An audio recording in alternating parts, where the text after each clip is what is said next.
ಇವತ್ತು ಏನು ನಾನು ಲಾಸ್ಟ್ ಮಂತ್ ನಮ್ಮ ಕುಲಗುರುಗಳಾದಂತ ಶ್ರೀ ಶ್ರೀ ಶ್ರೀ ನಿರ್ಮಲಾನಂದ ಮಹಾಸ್ವಾಮಿಗಳು ಬಂದು ಕಲಾಮಂದಿರದಲ್ಲಿ ಅವತ್ತು ನನ್ನ ಕ್ಷೇತ್ರದ ವಿದ್ಯಾರ್ಥಿಗಳಿಗೆ ಅಂದ್ರೆ ಬಿ ಮತ್ತೆ BCA ಮಾಡ್ತಾರಂತ MCA ಮಾಡ್ತಾರಂತ ವಿದ್ಯಾರ್ಥಿಗಳಿಗೆ 350 ಜನಕ್ಕೆ ಅವತ್ತು ಲ್ಯಾಪ್ಟಾಪ್ ಕೊಟ್ಟಿರ್ತಂತೆ.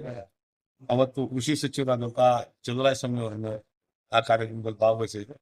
ಅದು ಮುಂದುವರೆದ ಭಾಗವಾಗಿ ಇನ್ನು ಒಂದಷ್ಟು ಜನ ಪೋಷಕರು ಮತ್ತೆ ವಿದ್ಯಾರ್ಥಿಗಳು ಅದೇ ಏನು ಸಬ್ಜೆಕ್ಟ್ ನ ವ್ಯಾಸಂಗ ಮಾಡ್ತಕ್ಕಂಥ ವಿದ್ಯಾರ್ಥಿಗಳು ನಮಗೂ ತೀರಾ ಕಷ್ಟ ಐತೆ, ದಯವಿಟ್ಟು ನಮಗೊಂದು ಸಹಾಯ ಮಾಡಿ ಅಂತ ಅದ್ರಲ್ಲಿ ಒಂದು 57 ಜನ ವಿದ್ಯಾರ್ಥಿಗಳನ್ನ ಆಯ್ಕೆ ಮಾಡಿ ಮತ್ತೆ ಅವ್ರಿಗೆ ಇವತ್ತು ಅವ್ರಿಗೆಲ್ರಿಗೂ ವಿತರಣೆ ಮಾಡುವಂತ ಕೆಲಸ ಮಾಡಿದ್ದೀವಿ. ನನ್ನ ಕಚೇರಿಯಲ್ಲಿ ನಮ್ಮ ಕಾಂಗ್ರೆಸ್ ಪಕ್ಷದ ಮುಖಂಡರುಗಳು, ಎಲ್ಲ ನಾಯಕರುಗಳು, ವಾರ್ಡ್ ಅಧ್ಯಕ್ಷರುಗಳು, ಬ್ಲಾಕ್ ಅಧ್ಯಕ್ಷರುಗಳು ಎಲ್ಲರ ಸಮಕ್ಷಮದಲ್ಲಿ ಇವತ್ತು ಇಡೀ ನನ್ನ ಕ್ಷೇತ್ರದಲ್ಲಿ 52 ಜನ ಮತ್ತೆ ಎಕ್ಸಸ್ ಫೈನಾನ್ಸ್ ಆಗಿ ಅವ್ರಿಗೆ ಕೊಡ್ತಾ ಇರೋದನ್ನ ಇವತ್ತು ಮಾಡಿದ್ದಾರೆ.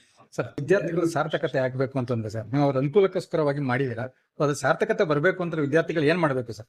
100% ಇವತ್ತು ಯಾರ್ಯಾರು ಇದರಲ್ಲಿ ಫಲಾನುಭವಿಗಳು ಅವರೇ ಅಂದ್ರೆ ಇದನ್ನ ಈ ಲ್ಯಾಪ್ಟಾಪ್ ನ ಕೊಡುವಂತದನ್ನ ಪಡ್ಕೊಂಡು ಅವ್ರ ವಿದ್ಯಾಭ್ಯಾಸದಲ್ಲಿ 100ಕ್ಕೆ 100 ಅವರು ಅವ್ರ ಶಿಕ್ಷಣ ಕ್ಷೇತ್ರದಲ್ಲಿ ಏನಾದ್ರು ಒಂದು ಸಾಧನೆ ಮಾಡುವಂತ ವಿದ್ಯಾರ್ಥಿಗಳಿಗೆ ಎಲ್ಲಾನು ತಗೊಂಡಿರ್ಬೇಕು. ಮತ್ತೆ ನಾನ್ ಹೇಳೋದ ವಿದ್ಯಾರ್ಥಿಗಳಿಗೆ ನಿಮ್ದು ಡಿಗ್ರಿ ಮುಗಿದ ತಕ್ಷಣ ಅಂದ್ರೆ ಡಿಗ್ರಿ ಮಾಸ್ಟರ್ ಡಿಗ್ರಿ ಆಯ್ತದಂಗೆನೆ ನಿಮ್ಗೆ ಕೆಲಸ ಸಿಗೋದು ತೀರಾ ಕಷ್ಟ. ಕೆಲಸ ಅವ್ರಿಗೆ ಅವರೇ ಹುಡುಕೊಂಡು ಹೋಗ್ತೀವಿ, ಯಾರನ್ನು ಕೊಡಕ್ಕಾಗಲ್ಲ.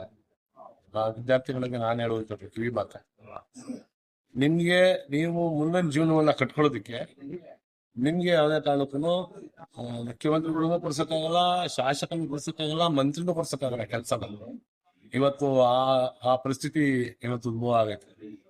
ನೀವು ನಿಮ್ ಜೀವನವನ್ನ ಕಟ್ಕೊಳ್ಳೋದಕ್ಕೆ ಏನ್ ಮಾಡ್ಬೇಕು ಅಂತ ಅನ್ನೋದನ್ನ ನಿಮ್ಮ ಶಿಕ್ಷಣ ಪಡಿತಾ ಇರ್ಬೇಕಾದ್ರೆ ಅದನ್ನು ಯೋಚನೆ ಮಾಡಿ ನೀವು ನಿಮ್ಮ ಮುಂದಿನ ಜೀವನವನ್ನ ಕಟ್ಕೊಳ್ಳೋದಕ್ಕೂ ವ್ಯವಸ್ಥೆ ಆಗ್ಬೇಕು ಅಂತ ನನ್ನ ಅನಿಸಿಕೆ.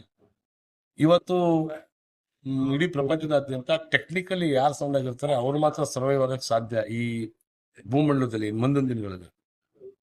ನಾಳೆ ದಿನ ನಮ್ಮ ಮಕ್ಕಳುಗಳಿಗೂ ಯಾವುದೇ ತರ ತೊಂದರೆಗಳಾಗಬಾರ್ದು. ನಮ್ಮ ಕ್ಷೇತ್ರದಲ್ಲಿರುವಂತಹ ವಿದ್ಯಾರ್ಥಿಗಳು ಟೆಕ್ನಿಕಲಿ ಸೌಂಡ್ ಆಗಿರ್ಬೇಕು, ಮತ್ತೆ ತುಂಬಾ ವಿಚಾರಗಳನ್ನ ಅವ್ರನ್ನು ತಿಳ್ಕೊಂಡು ಪ್ರಪಂಚದಲ್ಲಿ ಏನು ನಡೀತಾ ಇದೆ ಅದೆಲ್ಲವನ್ನು ತಿಳ್ಕೊಳ್ಳುವಂತ ವ್ಯವಸ್ಥೆ ಅವ್ರು ಆಗ್ಬೇಕು. ಮತ್ತೆ ಅವ್ರ ಜೀವನವನ್ನ ಉತ್ತಮವಾಗಿ ನಡೆಸಲಿಕ್ಕೆ ಅವ್ರಿಗೆ ಅವಕಾಶ ಆಗ್ಬೇಕು ಅಂತ ನಾನು ನಮ್ಮ ಕೈಲಾದ ಮಾಡ್ತಾ ಇದ್ದೆ.